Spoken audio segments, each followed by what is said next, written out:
À 6h16, c'est l'ouverture du kiosque d'Europe 1, Thomas Soto. Le kiosque d'Europe 1 et toutes ses plumes, Marion Calais pour les régions, Jean-Philippe Ballas pour la presse internationale, Axel de Tarlet pour la une de l'Écho et Varrock tout juste rentré de Twickenham pour la télé. Bonjour à tous. Bonjour Thomas. C'est vrai ou c'est pas vrai? Oui, c'est vrai. Voilà, c'est vrai. On commence avec vos quotidiens nationaux. Évidemment, je pourrais vous parler de la victoire de Tsipras pour commencer. Le sujet est partout ce matin. Effet d'optique oblige. Tsipras semble enveloppé dans un drapeau rouge de son parti Syriza en une du Figaro. Les électeurs redonnent leur confiance à Alexis Tsipras, se réjouit clairement l'humanité. Il gagne son pari, constate Libération. Mais la une qui m'a le plus accroché, qui m'a le plus intrigué, c'est celle des Échos ce matin. L'affaire qui ébranle Volkswagen aux États-Unis. Le constructeur allemand a reconnu avoir délibérément contourné les normes anti-pollution américaines grâce à un logiciel qui masquait le niveau réel des émissions de ses moteurs diesel. Ça concerne près d'un demi-million de véhicules. Alors il va falloir les rappeler, ces véhicules, mais surtout, Volkswagen va devoir payer jusqu'à 18 milliards de dollars d'amende. Axel de Tarlet, 18 milliards, c'est du jamais vu. C'est énorme, c'est plus que la valeur en bourse de Peugeot Citroën. Oui. Et ça peut couler une boîte comme Volkswagen ou pas? Alors Volkswagen non mais ils vont pas payer les 18 milliards quand même. Ça c'est le maximum. Voilà. D'accord. Bon, ce qui serait bien, c'est qu'on y revienne peut-être dans le kiosque à 7h15 avec vous. Avec grand plaisir. Il faut pas tricher aux États-Unis. Faut pas ils aiment tricher. pas ça. Non. Et en général, il ne faut pas tricher. Et en général, mais voilà, comme il est bon élève, Jean-Philippe Ballas. La politique peut se résumer en deux dessins ce matin. Le premier signé Rançon dans Aujourd'hui en France. Ça va être la Bérésina, les régionales, s'inquiète François Hollande. Les gens n'ont pas vocation à rester de gauche toute leur vie non plus, lui répond Emmanuel Macron. Macron, tais-toi, s'énerve alors Manuel Valls. Le second dessin, c'est celui de CAC en une de l'Opinion. Nicolas Sarkozy et François Hollande se tiennent par la barbichette et les deux pensent exactement la même chose au même moment. On le voit dans une bulle commune.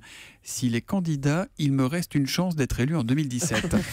Sans aucune transition, on termine avec ce que Libération appelle l'idée suicidaire du jour. Un saut de 7600 mètres, écoutez bien, sans parachute. Non. C'est ce que va tenter un Américain de 41 ans. Il compte atterrir dans un filet de 30 mètres carrés qu'il devra viser tout au long de sa chute. Et devinez quoi? Quoi? Il paraît qu'il a peur. Curieux, quand même, Ridicule. À la une des régions, Marion Calais, quelles sont les unes les plus marquantes ce matin dans la presse régionale? Un espoir en cette journée mondiale de lutte contre la maladie d'Alzheimer. C'est à la une de la Dépêche du Midi qui dévoile une étude démontrant les bienfaits préventifs d'exercices physiques et cognitifs associés à des oméga 3. Vous connaissez la ferme des 1000 vaches, et bien voici la ferme des 1200 taurillons. C'est dans l'Est républicain. Le compte n'est pas bon là, s'il y a 1000 vaches et 1200 taurillons. Et c'est un projet déposé en Alsace pour un élevage destiné au marché de la viande. Riverains et écologistes s'insurgent. La nouvelle people du jour, c'est à la une du Parisien. La nouvelle vie de Pete Doherty, vous savez, le rocker british un peu crado et déjanté, qui s'est assagi apparemment. Il habite à Melun, nous apprend le Parisien. On dirait un sketch de Las Palais. Il joue à la pétanque et il fait la brocante. Il a changé, Pete Doherty. L'histoire du jour, c'est celle d'une querelle de voisinage, Marion, qui fait perdre son latin au Courrier de l'Ouest ce matin. Oui, parce que c'est d'abord une famille qui est venue directement dans les locaux du journal pour dénoncer l'enfer vécu au quotidien dans leur lotissement d'Effre, près de Niort. Preuve à l'appui, photos, vidéos, lettres d'insultes. Ils racontent ce voisin qui leur montre ses fesses, qui met de la colle dans les serrures. On a peur de sortir, confie ainsi Florence. Là, on se dit, les pauvres. Mais le Courrier de l'Ouest mène l'enquête dans le lotissement en question et le soi-disant voisin harceleur raconte à son tour vivre un enfer, insultes, espionnage. Je l'ai surpris, lui, à fouiller dans mon garage. Un autre voisin a même porté plainte et les gendarmes, eux aussi, ils perdent leur latin parlant d'une petite guéguerre de voisinage qui dure depuis longtemps, plus de 2 ans apparemment. Un déménagement pourrait y mettre fin, conclut-il. Merci beaucoup, Marion Calais. La presse internationale, Jean-Philippe Ballas.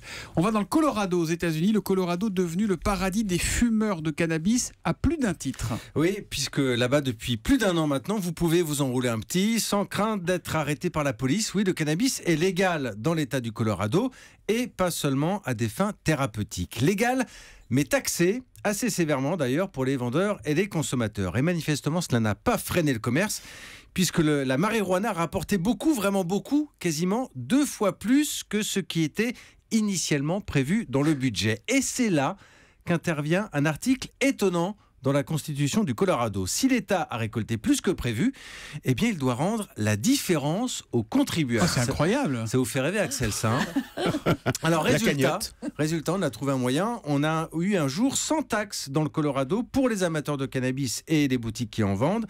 De quoi sans faire. taxe, vous dire sans aucune taxe. Ouais, pour les fumeurs de cannabis et pour les boutiques qui en vendent. Alors évidemment, il y a eu de bonnes affaires.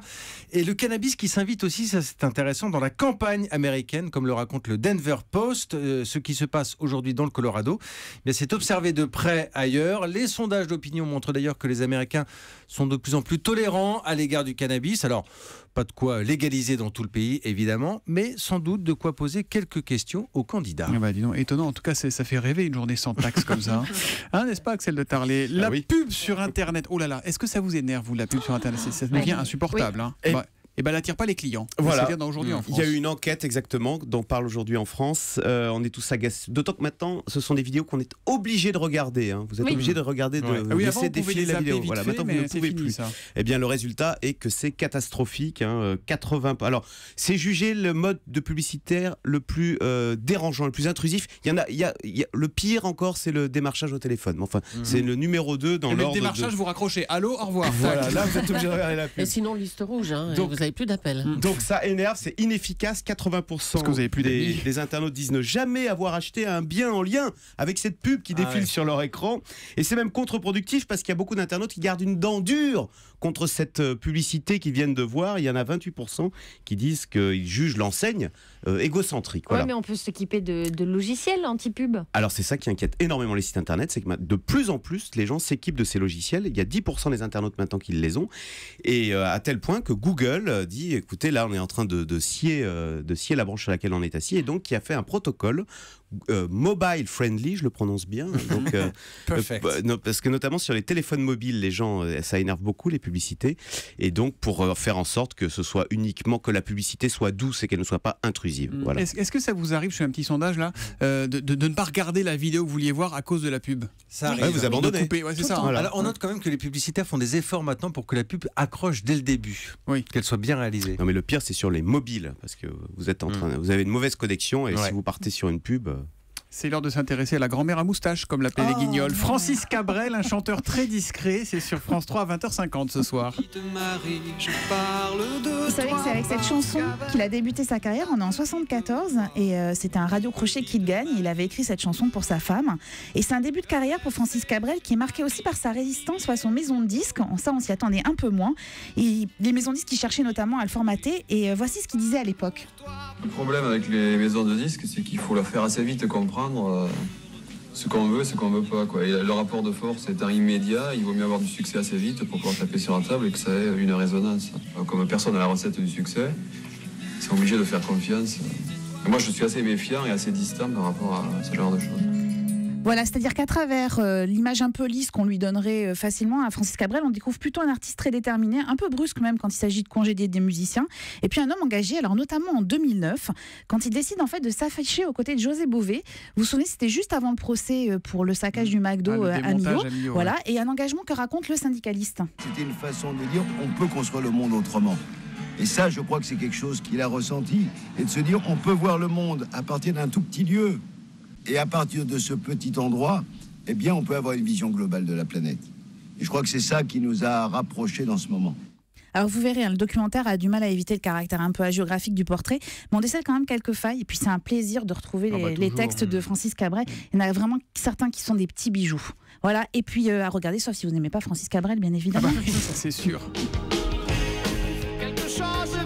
Moi, je vais le regarder dans la cabane au fond du jardin. Francis Cabrel, un chanteur très discret sur France 3 à 20h50. Quelque chose me dit que ça va inspirer Nicolas Canteloup tout à l'heure. C'est pas possible. À 8h40. Rideau sur le kiosque.